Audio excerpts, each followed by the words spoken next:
Welcome to The Explainer.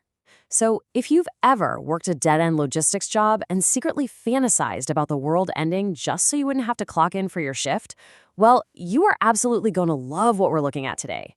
We are breaking down the absolute wildest progression fantasy survival story out there, the saga of Kim Jong-gam. Let's dive right into this ridiculous but honestly totally brilliant premise. So our protagonist, Kim, he's just a completely ordinary guy. He's stuck monitoring AI robots at this massive fulfillment center called PAX FC Logistics. And out of nowhere, bam, the apocalypse hits. We're talking giant orcs, flying wyverns, mutant hounds, the whole nightmare package just drops right onto Earth. People everywhere are suddenly awakening these crazy magical powers left and right. But Kim? Oh, he just gets trapped inside his warehouse for 3 entire agonizing days. But right as he's about to throw in the towel and lose all hope, the system grants him a power that literally changes the entire game. He unlocks a subspace inventory. Now look, usually in these types of stories, that just means, a magic backpack or endless pockets. But Kim? He accidentally traps his entire 5-story, 33,000 square meter workplace, the whole PAX FC Logistics Center, inside of it. And here's the kicker, the absolute best part. Everything inside the subspace becomes infinite. Plus, it fully integrates with the building's AI shipping system, PAX. He can literally ship anything in his inventory directly out of a portal at ridiculously high speeds. We're talking endless food, endless camping gear, and endless heavy objects. Moving on to Section 1, Weaponized Prime Delivery, from bicycles to boss fights. So, because he doesn't actually have a car at first, Kim sets off into this hellish, apocalyptic wasteland on an electric bike. He's literally doing wheelies while using his subspace inventory to auto-ship deadly projectiles at any monster that looks at him funny. And by defeating these monsters, he collects mana stones, which he uses to upgrade his subspace, exactly like you would in a video game. Step 1 was shipping standard camping axes at 60 kilometers per hour. But, as he upgrades his delivery speed to 100 kilometers per hour, axes just aren't heavy enough anymore. So what's step 2? He starts launching double-door refrigerators on auto-ship to just completely crush packs of mutant hounds. By step 3, he's dropping 500-kilogram stacks of barbell plates. And step 4? Oh man, he uses a subspace laboratory to fuse a fire enhancement stone with a bowling ball. Yeah, he creates ignited, exploding bowling balls. It is wild. The irony here is just hilarious, but it's completely accurate to the story. You've got the actual military out there completely failing to stop giant wyverns with conventional guns, grenades, and tanks. Meanwhile, Kim Jong-gam is out here just obliterating those exact same threats with major household appliances and sporting goods. The military is running out of ammo, but Kim? He's got unlimited next-day delivery of flaming bowling balls. It's such an incredibly fun subversion of those standard survival tropes we're all so used to. That brings us to Section 2, Expanding the Subspace, Military Might. Okay, so things escalate wildly when Kim teams up with this incredible driver named Young-soo, and they end up running into a group of corrupt thugs. These guys have violently taken over an entire military base, and they decide to kidnap Kim, hoping to steal his food stash. Huge mistake. Kim just casually decides, you know what? This base would actually fit perfectly inside my subspace. So he gives the command to his AI PAX and literally absorbs the entire Joint Commander Communication Headquarters. The thugs are just left sitting in the dirt while their whole fortress vanishes into thin air. But more importantly, this base fully syncs with the PAX AI system. This means Kim instantly gains unlimited self-replicating access to military-grade hardware, endless rifles, 10,000-round ammo boxes, unlimited grenades, and heavy combat vehicles. The guy literally went from a warehouse manager to a one-man army overnight. And that leads into Section 3, the family reunion. Now, the really crucial point of Kim's journey isn't just him getting ridiculously overpowered. It's about surviving long enough to reunite with his family. And as we quickly find out, they are arguably even scarier than he is.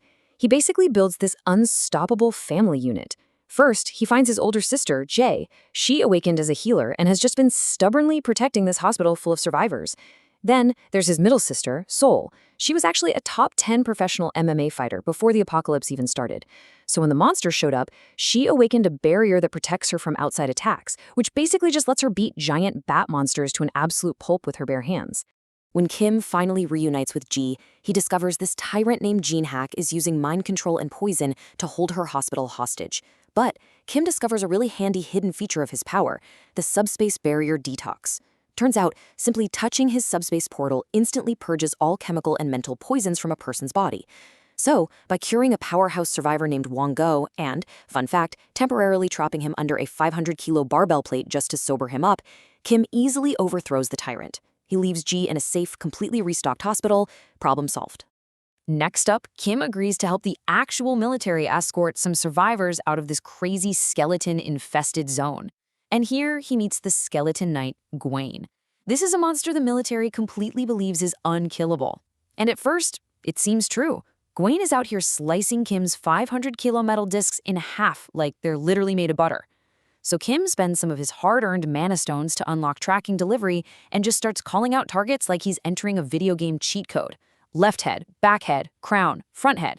He systematically dismantles the knight with this unrelenting, homing barrage of bowling balls until the so-called unkillable knight completely shatters.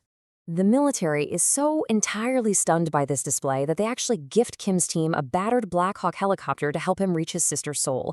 His ally, Young-soo, uses his best driver skill to instantly just download the knowledge of how to fly the thing. Meanwhile, Kim upgrades his subspace to level 3, which is huge, because it allows him to absorb outside items. So what does he do? He absorbs the Black Hawk, and because his subspace makes things infinite, he immediately pops out 2 brand new pristine Black Hawks to give right back to the military. I mean, it is the ultimate duplication glitch. All of this sets the stage for Section 4, dethroning the Skeleton King. Flying into a massive fortress city, Kim finally finds his sister's soul. But they end up stumbling right into the climax of the story, a massive confrontation with the mastermind behind the skeleton army, the Skeleton King himself. And the king summons Lancelot, his absolutely strongest champion. Let me tell you, Lancelot proves to be a completely different beast. He moves at these insane speeds, easily slicing through Kim's point-blank ignited bowling balls, and he completely shrugs off Soul's barehanded MMA strikes. Even when Kim throws up his barrier, Lancelot just stands right next to it, cutting down every single projectile instantly. So you have to ask yourself, with literally 0 damage being dealt, all of their weapons completely failing, and their backs totally against the wall, how exactly do they survive this impossible boss fight? Well, the Skeleton King gets a little too arrogant. He walks right up to Kim, assuming Kim is some kind of powerful wizard, and starts bragging. He reveals that his power actually comes from Camelot Castle, where he sacrifices humans to make reinforced stones for his knights. And that arrogance? That is his absolute downfall. In what might be the ultimate rule of cool moment, Kim realizes the castle is just a physical structure. So he just tells his AI packs to store the entirety of Camelot Castle right into his subspace. Yep, in an instant, this massive fortress just vanishes, shrinking down to a little toy in Kim's hand. He instantly strips the Skeleton King of his power source and his entire army in one single, wonderfully ridiculous move. With the king's power totally broken, Kim calls upon Lancelot. See, because Kim now literally holds the castle, Lancelot accepts Kim as his new lord. Kim simply orders Lancelot to cut the Skeleton King in half, which of course he does in one clean strike. The king shatters, and Kim claims a massive, absolute game-changing payout of 3,086 mana stones. Talk about skyrocketing your progression, right? Honestly, the humor in this story is just top tier.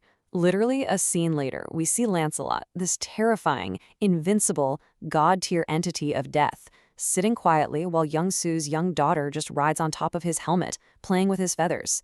The single most dangerous knight on Earth has basically been turned into a gentle babysitter, completely dedicated to serving his new lord's allies. It's so good. And that brings us to our final part, Section 5, the final dimensional war. With his sister's safe, a massive stockpile of thousands of mana stones, and an arsenal that is now fully synced with top-tier military gear, Kim starts preparing for the future. He uses his architect skills to begin building a fortress and crafting customized 3-shot rifles for an impending dimensional showdown with the invading EMS dimension.